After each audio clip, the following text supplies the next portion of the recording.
Your Excellency, the Honorable Dr.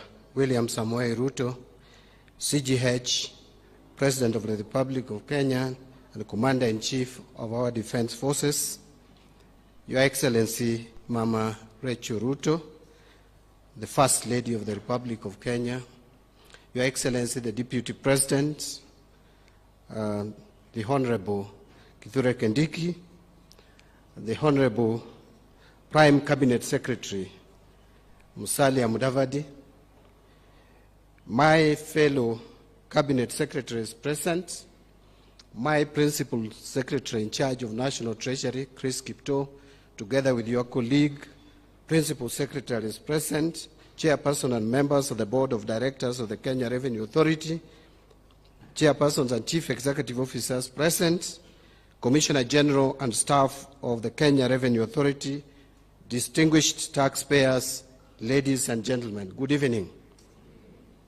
First, allow me to begin by expressing and joining my colleagues, the Chairman, together with the Commissioner General, in expressing our gratitude to Your Excellency, the President of the Republic of Kenya, for finding time to preside over this year's Taxpayers' Day.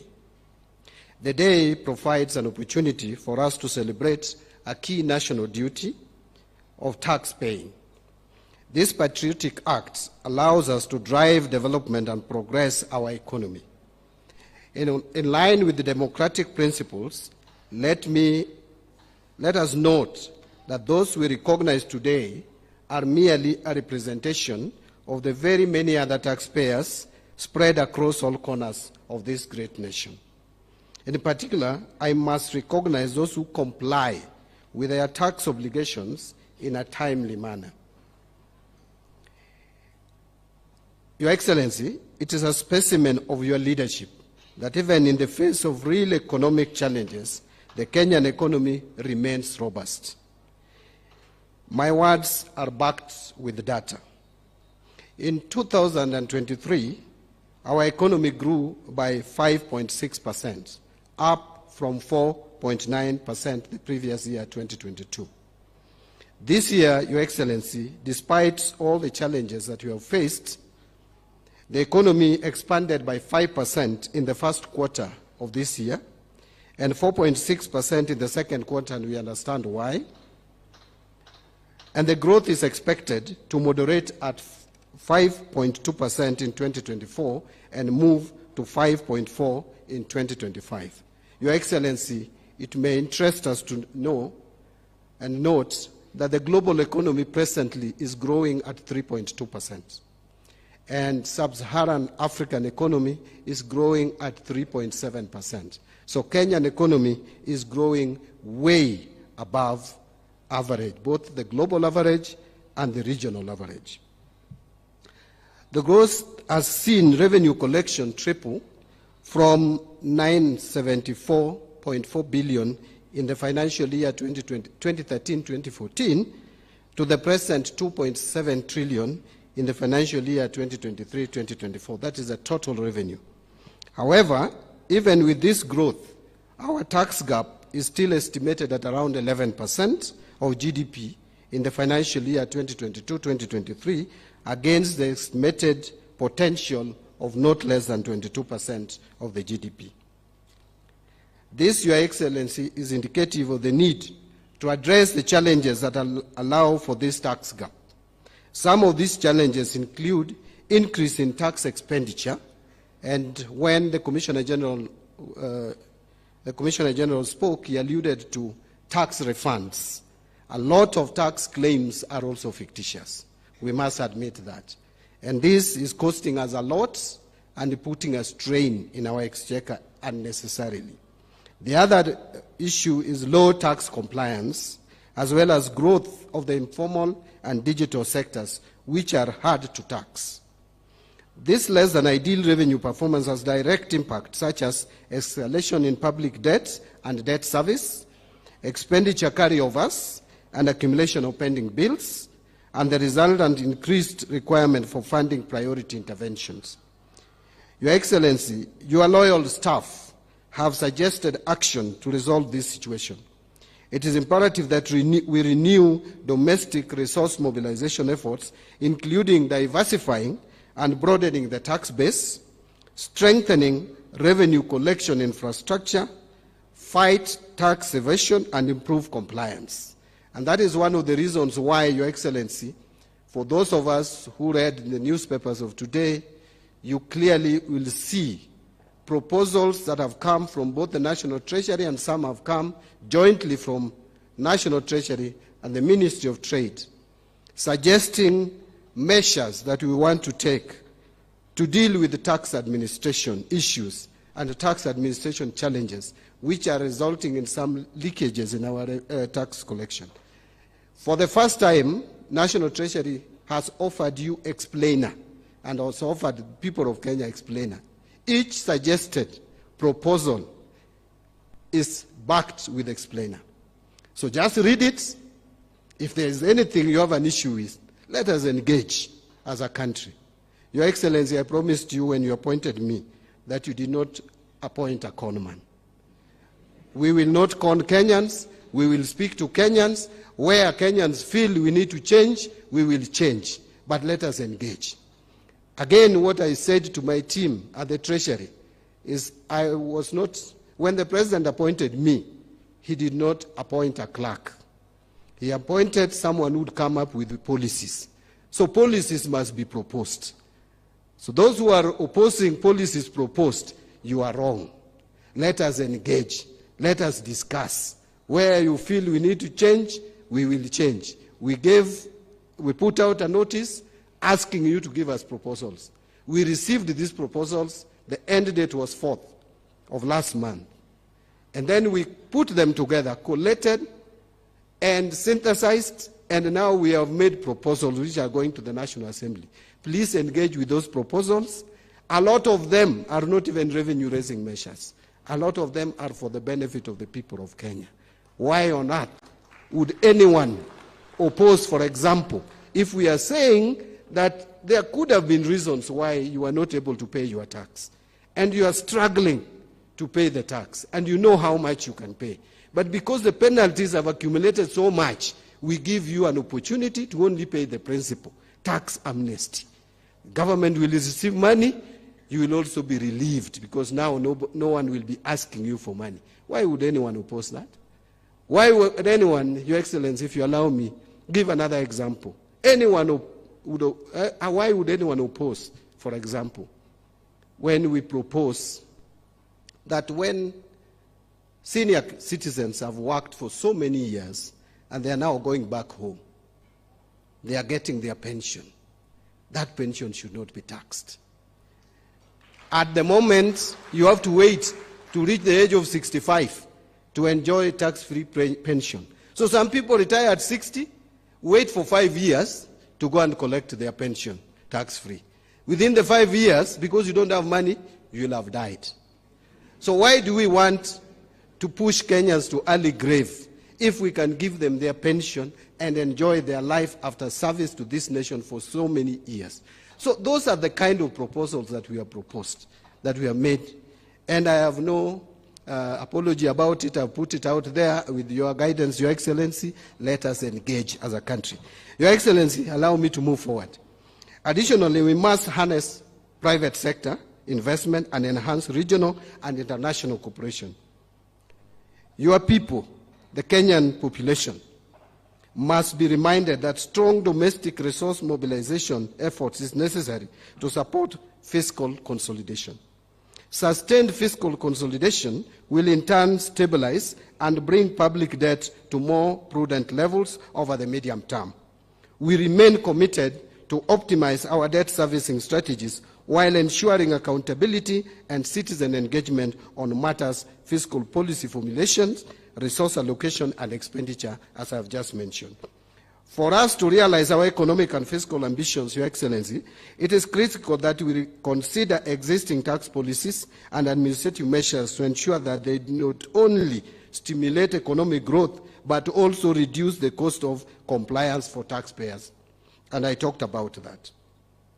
To efficiently collect revenue and seal revenue leakages, there is need to revamp and upgrade the revenue collection system so as to capture all taxpayers through digitization. Leveraging on technology will revolutionize tax processes, seal revenue loopholes, and enhance efficiency of our tax system. These proposals, Your Excellency, are not meant to punish or target Kenyans. Our intention is to deploy instruments that will expand the tax base, particularly from the traditionally hard-to-tax sectors, while protecting existing businesses and taxpayers from overtaxation. Our tax policy, Your Excellency, you are aware that we are looking at that in the medium term to reduce rates of tax, including corporate tax, from 30% to 25%. We are thinking of reducing VAT from 16 to 14%. This can only be possible if we expand the tax base and everyone who is supposed to pay tax pay their fair share of taxation. One of the principles of taxation is equity. If you are, kama unapata kidogo, lipa kidogo. Kama unapata nyingi, kama Mbadi, lipa nyingi. If kama unapata zaidi, kama wengine sitaki kusema, lipa zaidi. This plan is solid and it finds roots in our medium-term revenue strategy as I've stated, which has stipulated a number of policy interventions to cushion against any preferential application and variations of various tax policies. The aim is to raise our tax revenue to GDP ratio to no less than 22% and increase the compliance rate from the current 70% to 90% and beyond in 2026-2027. There is more positive news, however, Your Excellency. We have committed to reevaluate initiatives on tax expenditure to ensure that all incentives are targeted and beneficial to the broader economy, not unscrupulous businesses. We will continuously enhance transparency and accountability around tax incentives with a view to generate maximum value while channeling resources into critical areas such as healthcare and education. The National Treasury is committed to further support the reform of public finance management to enhance efficiency, transparency, accountability, and prudence. We will implement the following measures. Number one, we are transiting from cash basis to accrual basis of accounting. And my PS is chairing that committee, Your Excellency. Number two, enhance or entrench the adopted zero-based budgeting process beginning in the financial year 25-26. The next budget is going to be zero-based. You must explain every shilling you are asking the Treasury to give you. So that is justification of each item budgeted for. Number three, we are implementing an end-to-end e-government procurement system. This will improve governance, reduce opportunities for corruption, conflict of interest, and abuse of office. Number four, we are initiating a framework to make VAT refund processes open, transparent, and accountable. Number five, we are operationalizing the assets and inventory management modules in our IFMIS system with the module of MDS. The full visibility of all assets and inventories will facilitate optimal asset utilization and ensure that idle and unserviceable assets are disposed in conformity with the existing legal requirements. The increased efficiency and transparency will allow for improved governance and will see any public officer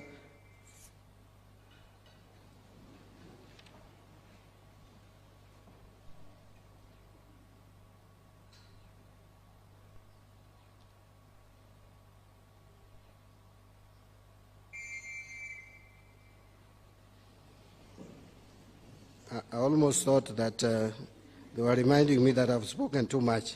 But now I think I will move towards closing.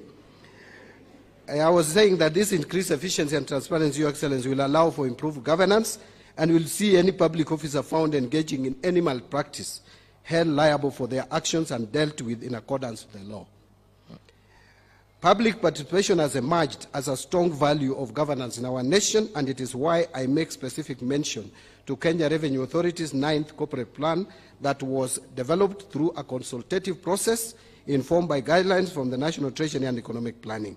aligned with Kenya's Vision 2030 and goal of transforming Kenya into a newly industrialized middle-income economy. But, Your Excellency, I'm just coming to a close. There are just two things that I wanted to say, which is not in part of my speech, and is in response to what the chairman has said. The first one, Chairman, you are right that I was embarrassed at Washington, not that we were treated badly, Your Excellency. I wanted just to clarify.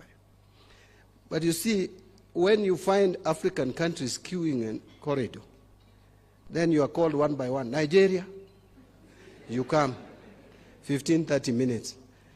Rwanda, Kenya, I mean, for those of us who have some pride, it's a bit demeaning. And you see the money that we are asking for out there, Your Excellency, if we just tighten our system, we can do without some of these monies. We can do.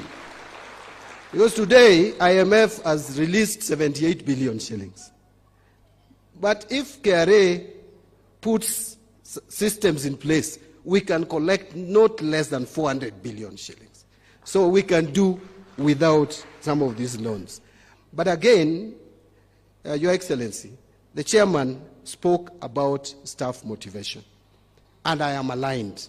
Your Excellency, I think this is something we have discussed, and again, we will make sure that when we are doing our budgeting, that we feed the cow which we milk, so that we don't milk the cow without feeding the cow. I just wanted to clarify those two issues. And Your Excellency,